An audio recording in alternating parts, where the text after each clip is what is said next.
High tech, low tech, or no tech. Through our hobbies and our passions, the geek comes out in us all. The world's of geekdom. I am a geek and I'm proud of it. Geeks. Geeks unite. Well, let's get those nerds! Nerds! No! Did you just call me a nerd? Not all geeks are nerds. Yeah.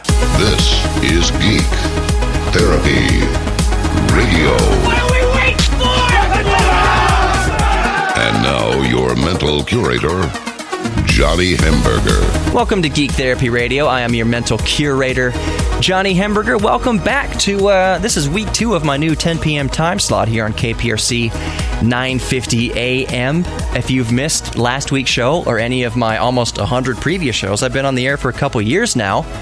I have done a studious job of titling and labeling every episode of here in the podcast. So make sure you subscribe to the Geek Therapy Radio podcast. It's 2019. Every single one of these radio shows is podcast. I think episode 1 was about brewing beer in space with pee-pee or something. Either way, I've labeled all of them. Subscribe to the Geek Therapy Radio podcast, and the whole archive is there for you. GeekTherapyRadio.com is your portal to everything Geek Therapy Radio. So Geek Therapy Radio on Facebook, Geek Therapy Radio on Instagram, Geek Therapy Radio on YouTube, Geek Therapy Radio on Twitter. The point is, Geek Therapy Radio with Johnny Hamburger is everywhere. Just Google it, Geek Therapy Radio, Johnny Hamburger. It'll come up. All right. Email me, geektherapy@iheartmedia.com, geektherapy@iheartmedia.com. I say email me because I'm about to get opinionated here on Geek Therapy Radio, kind of get political, which I don't really do too often. I'm going to stick my neck out about climate change and environmentalism and how the phrase save the earth or save the planet or save the environment has been such a farce and a waste of time over the past few decades. Are you riled up? Did I get you pissed off that I just said that? Oh my gosh. Hear me out. Several years ago, we changed the lexicon from global warming to climate change. Climate change is a much more accurate description of what's happening. Yes, current trends are, according to scientists who study this, that the Earth is, in general, getting warmer. I'm not personally disputing that. But when you go around throwing around the term global warming, it makes people see it snow in Houston and say, it's snowing in Houston. Where's this global warming everyone's talking about? Did you know that the polar vortex that swept through the country this week, bringing record low temperatures to the United States, parts of the United States, people were saying, global warming, it's not happening. Global climate change, look at this, it's not happening. While we experienced record low temperatures in the United States, the rest of the world experienced record high temperatures in the southern hemisphere. It all balances out. But if we would have just called it climate change from the start, it could have avoided a whole lot of confusion. It's a more accurate description of what's happening. The climate has changed for billions of years before humans, and after humans go extinct, it will continue to change for more billions of years after we're gone. So on to the ideology behind save the earth, save the planet, save the environment. We've been wasting our time with that ideology for the past few decades as well. Here's why. The earth does not care that humans are here. We cannot hurt the earth. What kind of audacity does someone have to contain within themselves to believe that we can hurt the earth? You can leave your truck idling, your cars idling for the next 10 years. We can pour all the oil we have into the ocean and all our plastic bottles we got into the oceans and lakes. We will not hurt the earth. The earth is an inanimate object with no feelings, no emotions, no soul, no nothing. We are a rock floating around in space. The Earth literally doesn't care that we're here, and we literally cannot hurt the Earth. But here's what we can do, and here's why Save the Planet was stupid. Is stupid, in my opinion. All we can do is hurt ourselves. And if we would have just kept that mentality, if we would have just talked about it as climate change, and we would have just talked about it in the sheer scope of this is bad for humans. If we continue down this path, we as humans will be impacted. The water levels will rise, and we'll have to move away from the shores, and we'll have to adjust. Venice will fall under the ocean, under the water. Humans will be inconvenienced by climate change and the fact that we accelerate climate change. We'll be inconvenienced. Humans are selfish. Don't friggin' lie about that. Part of our nature is that we're selfish. So if from the get-go we would have just related all of this climate stuff into terms that I don't want to be inconvenienced, that would have been a much better route to go, rather than don't hurt the poor baby Earth. You can't hurt the Earth. We've wasted time with that mental real estate that we can harm the planet. We can harm ourselves. That's what's really happening. We can harm ourselves. And yes, I know, polar bears, penguins, and animals and extinction, and they're affected by human, humans being here, human pollution. That's okay, that's true. But being heartless about it, if I can just be logical about this, put on my data hat or my Spock hat, animals have been making each other go extinct for billions of years.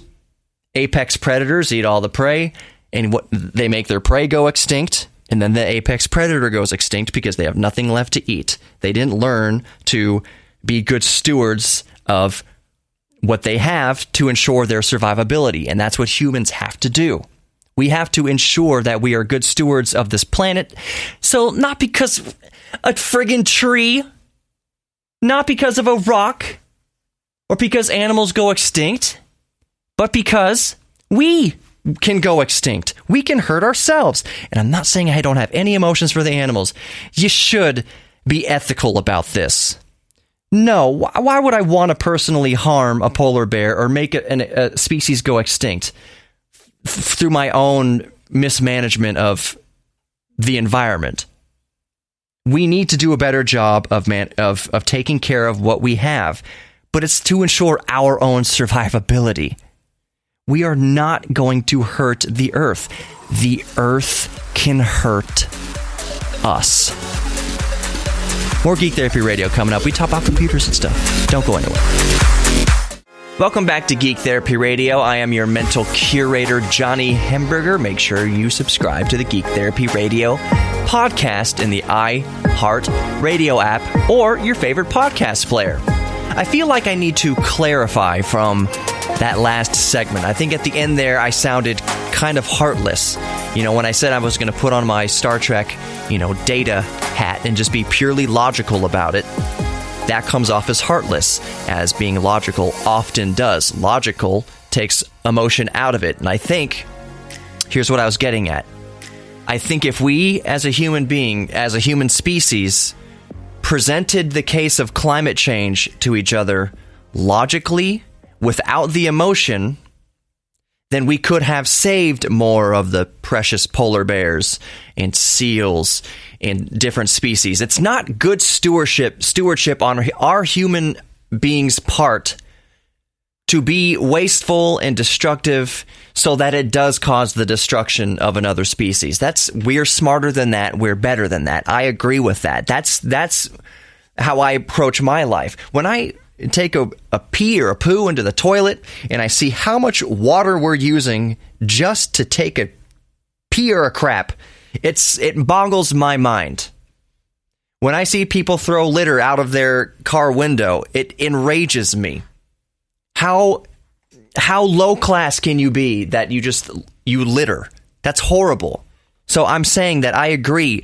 Hurting animals, doing things carelessly so that it does affect other species, is careless of us.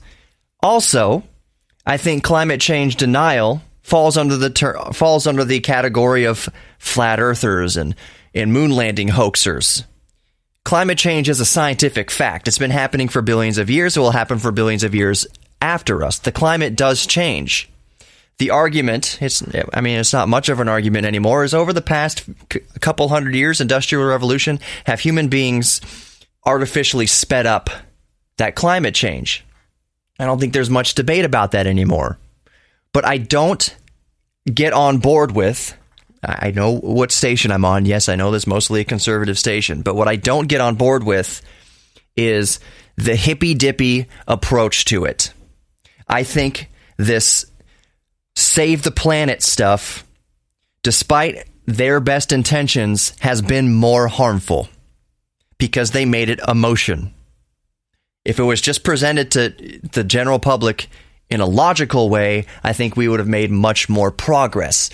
It's the same reason why you'll see in comment sections, especially on technology websites. Of course, I have to frequent lots of technology websites and science websites. This is Geek Therapy Radio. There's a lot of material that comes out of being on top of current science and current tech.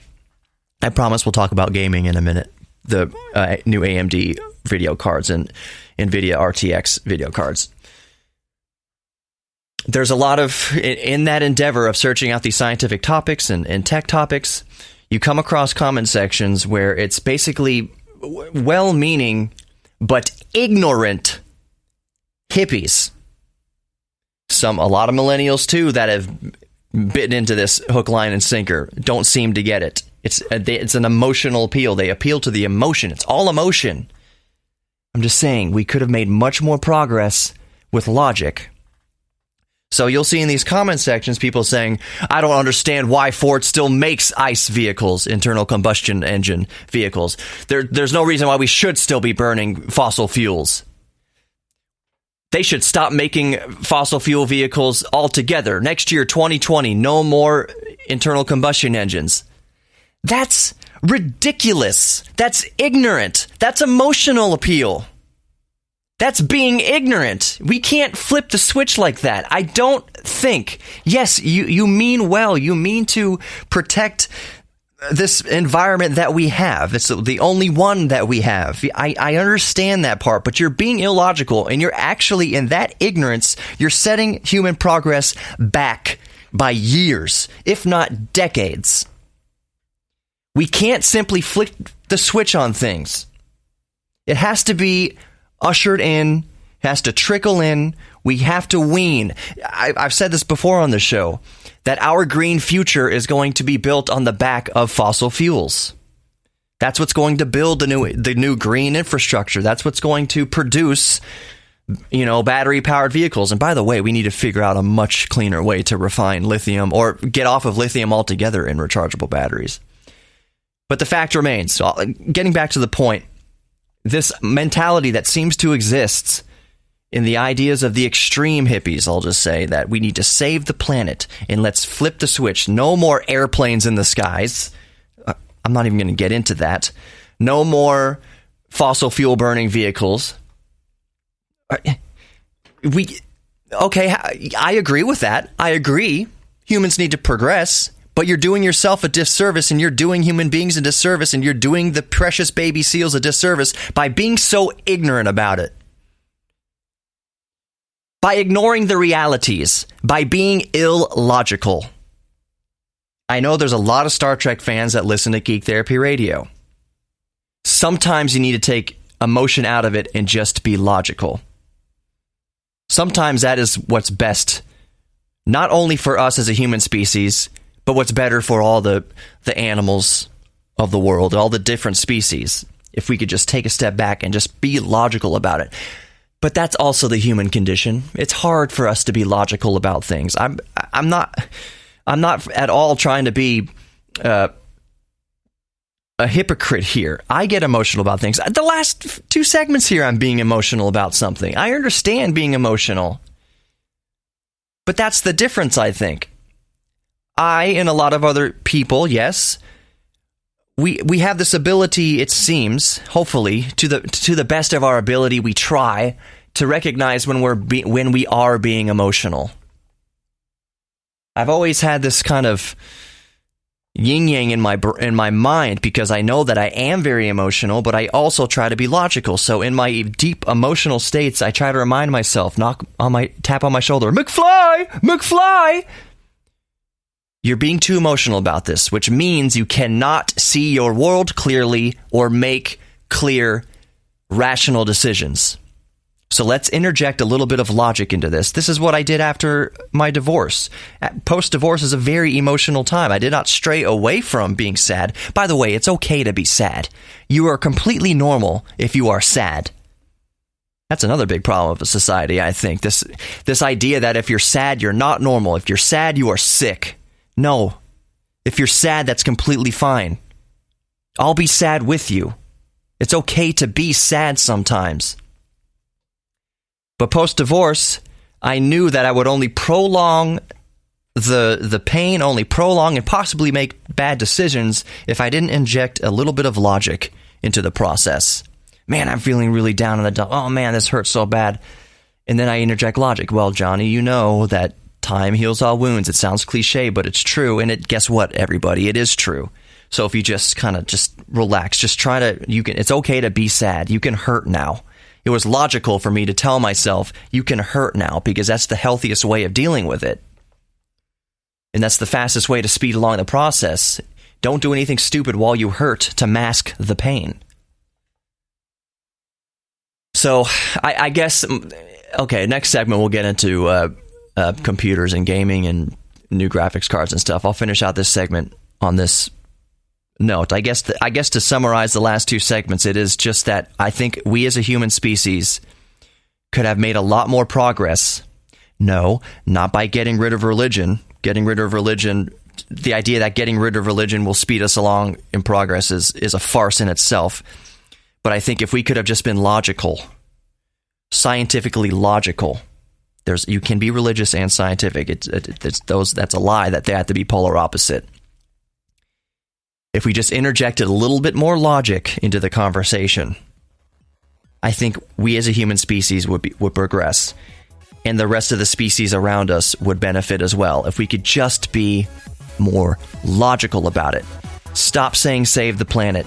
The planet is a rock. It has no emotions, no feelings. Let's be logical about our progress. Let's be logical about the conversation, and we'll get a lot further along. It's a disservice to make it so emotional. It sets us back.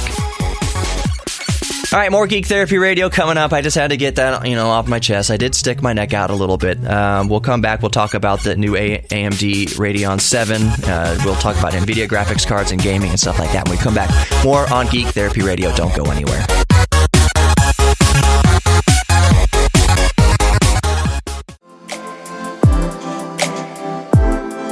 Welcome back to Geek Therapy Radio. You've got your mental curator, Johnny Hemberger, showing you around the Museum of Geekdom.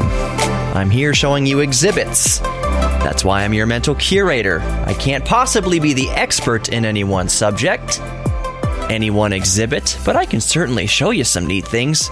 We can explore together, and that's what we do. This is all inclusive. Like I say, I don't draw a line in the sand here, no matter what your politics. It's a circle. Republican, Democrat, no matter your race, religion, sex, gender, anything like that. We all love Star Wars and Legos and RC cars and trains and cars and audio and astronomy and biology and science and all sorts of different things. That's the beauty of Geek Therapy Radio. This is where you can come to each week, Saturday nights, 10 p.m. here on KPRC, and usually take a break from the politics. If you'll notice the last two segments, I got on the climate change train a little bit. I got a little deep in there, but that's also one of the things about Geek Therapy Radio is I can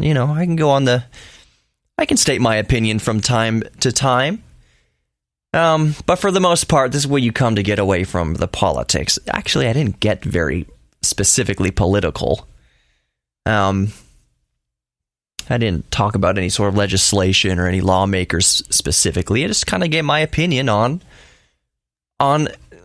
climate change and how we've kind of been approaching it as a society in a way that wasn't very efficient or logical.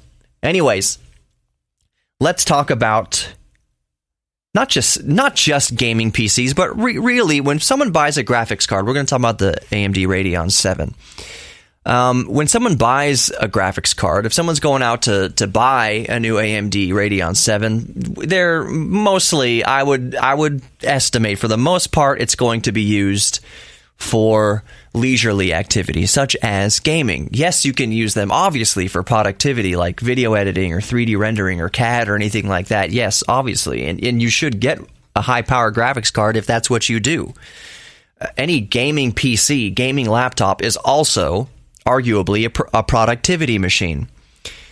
The amount of productivity depends. You can have a 4 or 6 core processor in there and a big beefy graphics card that's mainly geared towards gaming, but it can also be towards productivity. Now you can have a 10 core Intel or a 32 core AMD Threadripper or something like that. The higher core count, that's generally geared more towards productivity. So you have to find your balance. If you're building a machine, what do you want? Are you willing to sacrifice a few frames per second to have tons and tons of processor cores and a beefy video card?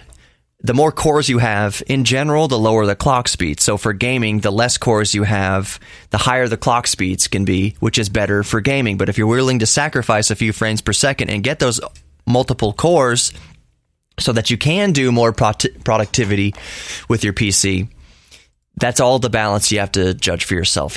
For me personally, I think a sweet spot would be a 10-core Intel CPU or a 8-core AMD Ryzen, something like that.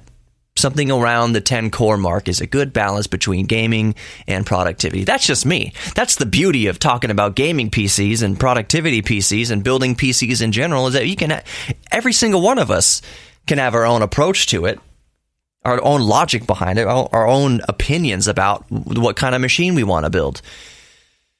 So, specifically in this segment, I'm going to talk about the AMD Radeon VII. And there is a little... AMD is not unique in this aspect that there is some controversy and some divided opinions and general eyebrow raising and furrowed eyebrows at our current offerings from NVIDIA and AMD. That is that the AMD Radeon VII costs just as much as an RTX 2080 from NVIDIA, RTX 2080 from NVIDIA, $799 manufacturer's suggested retail.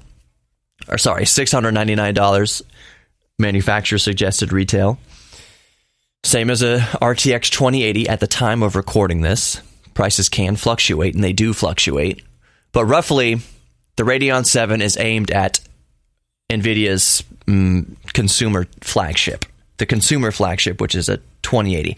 2080 Ti is obviously above a 2080, but that's really upper tier. I wouldn't say that's just consumer. I'd say you're into some really, really hard work if you're looking at a 2080 Ti. Anyways, so 2080 in Radeon 7. For those who aren't interested in graphics cards, just bear with us. We'll change it up in the next segment. Let's look at the specs for the Radeon 7, which is priced just like the RTX 2080.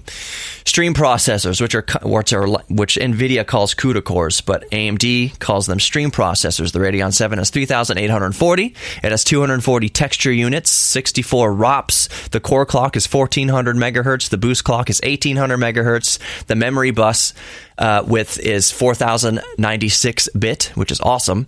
Memory bandwidth, 1,024 gigabytes per second. Holy crap. Memory size, and this is crazy. On the card itself, 16 gigabytes of HBM2 memory.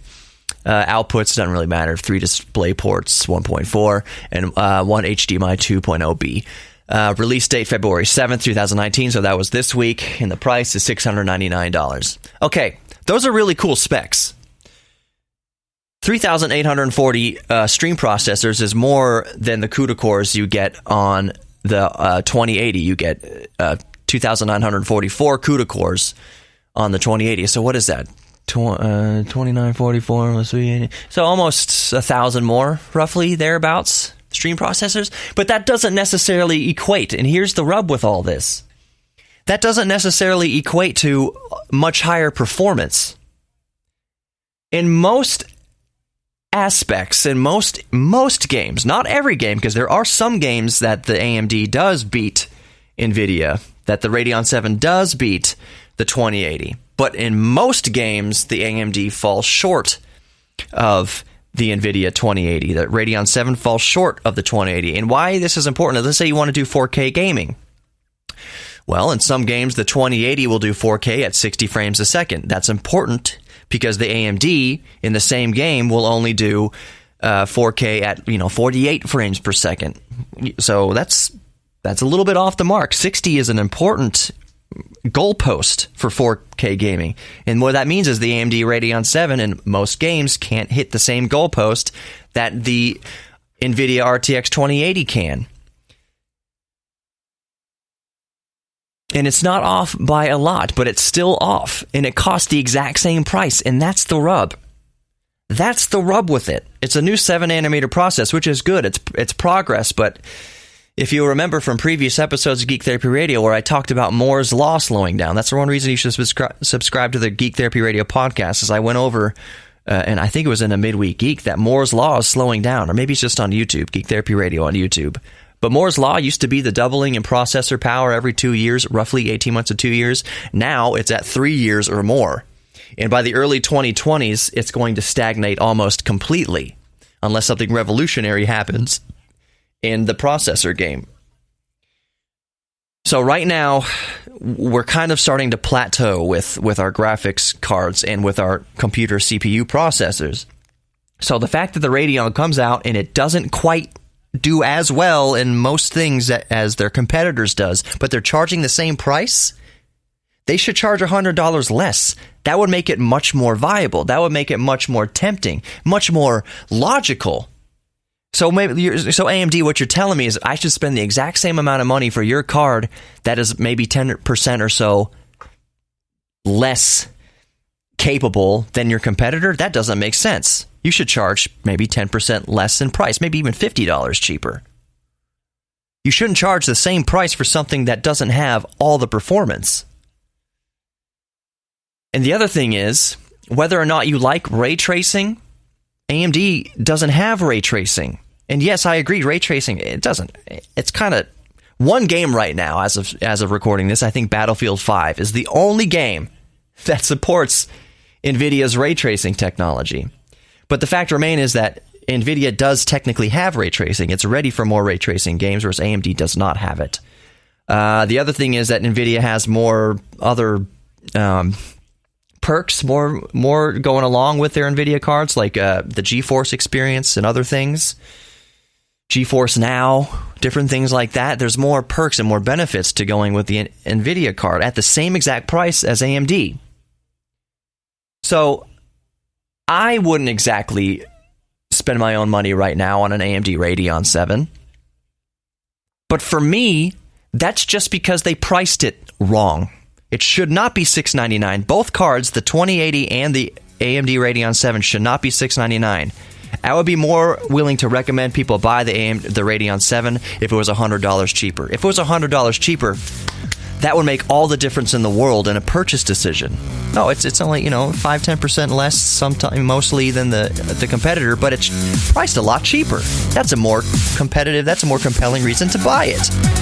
I'm just very proud of AMD in general with their chip, with their CPUs and graphics cards in the past few years. They've really stepped up. Welcome back to Geek Therapy Radio. Mental curator Johnny Hemberger showing you around the Museum of the Mind as we explore our geek things together. Thus far on the show, I've stuck my neck out a little bit about climate change and environmentalism. If you're just joining us, make sure you subscribe to the podcast so you can hear what I was talking about in those first two segments. Geek Therapy Radio with Johnny Hemberger. Subscribe to it on the iHeartRadio app or your favorite podcast player. Pocket Cast, Spreaker, Google Podcasts. Oh, what else? There's a lot.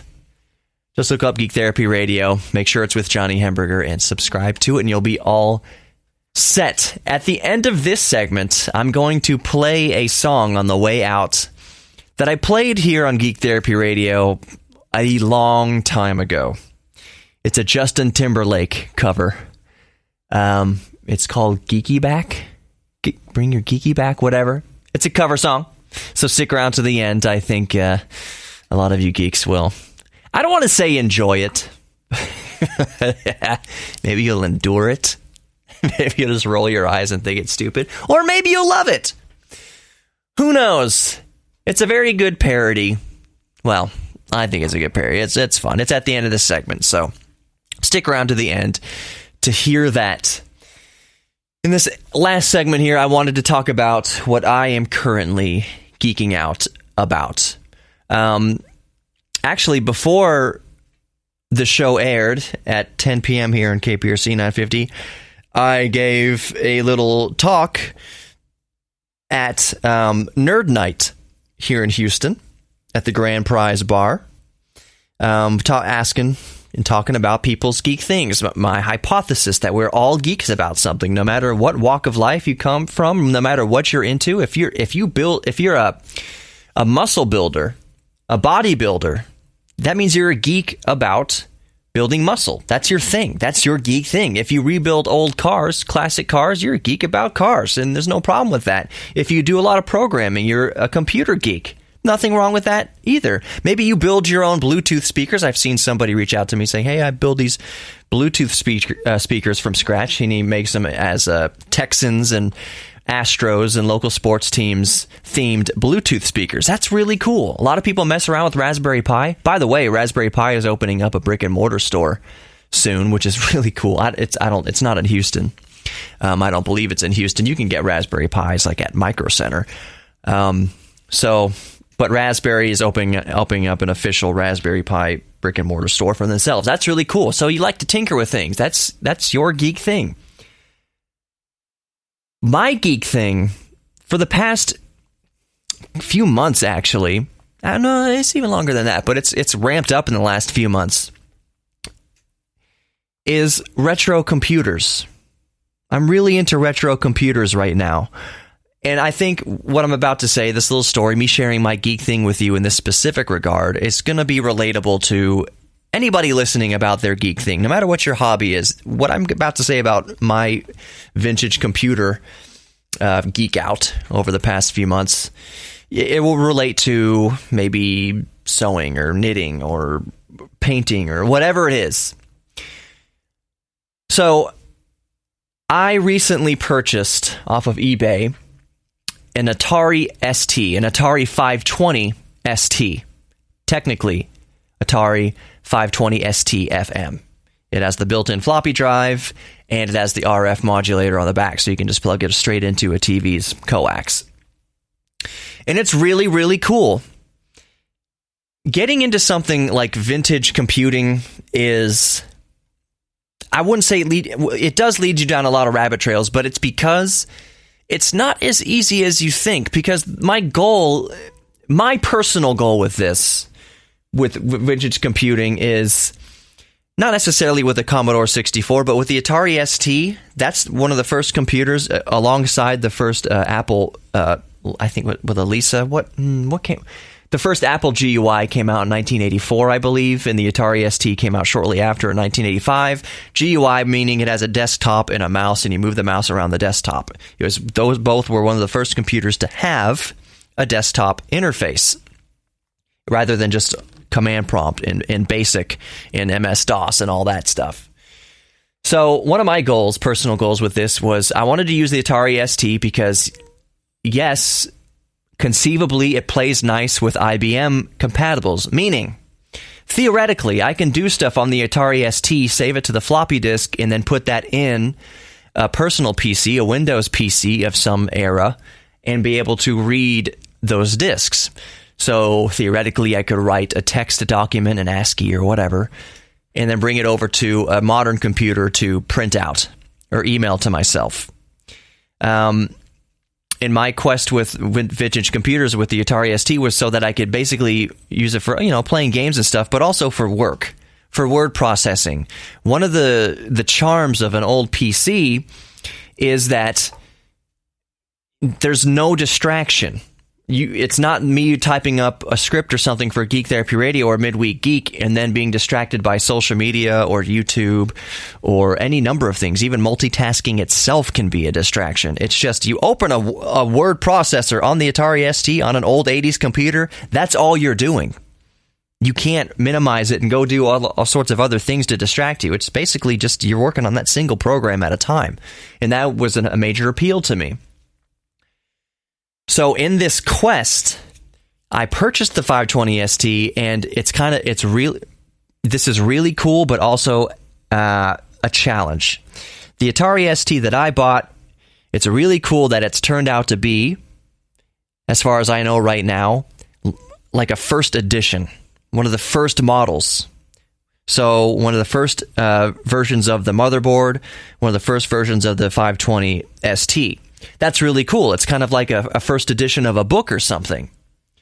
But why that's not cool is that the first editions of the Atari ST did not play so nicely with IBM compatible PCs, with Windows and all that. There was an update to TOS, the Atari operating system, or Tramiel operating system, however you want to say it. There was an old... Well, we won't get into that right now.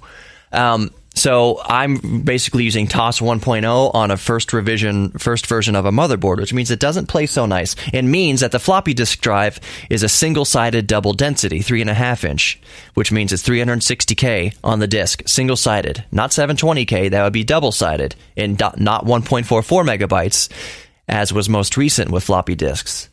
So I'm running into that struggle. I found out that, hooray, I've got a first edition Atari ST, and I've got a first edition Atari ST, which is really cool from a collector's angle, but not really cool for something trying to make a vintage computer work in modern day. It can be done. I can update the operating system on there with a couple of chips that I just insert in the circuit board, theoretically. I got to look into that. What I'm saying is I made enough progress now that I figured out that that's my challenge now. So in our geek pursuits, we get to these new discoveries that turn out there's more work to do, but that's kind of the joy. It's a never-ending process of geeking out and being able to go down these rabbit trails and learn things and figure things out. Thank you for listening to Geek Therapy Radio this week. Be good to each other, including yourself, and enjoy the song on the way out. I'll talk to you guys next week. Subscribe to the podcast. I'm bringing geeky back. The mother nerds don't know how to act. I think it's neato what's up on your rack. So plug it in and blow on the game pack. Take him to the bridge. Come on. Dirty game. This here corrosion, baby, that's so lame. Here's isopropyl, baby, save the day. The screen's still black, so check the RCA. Atari converter jack, CRT, centipede. Let me watch you work the joystick. Use all 8 bits. Go for high score. ASS.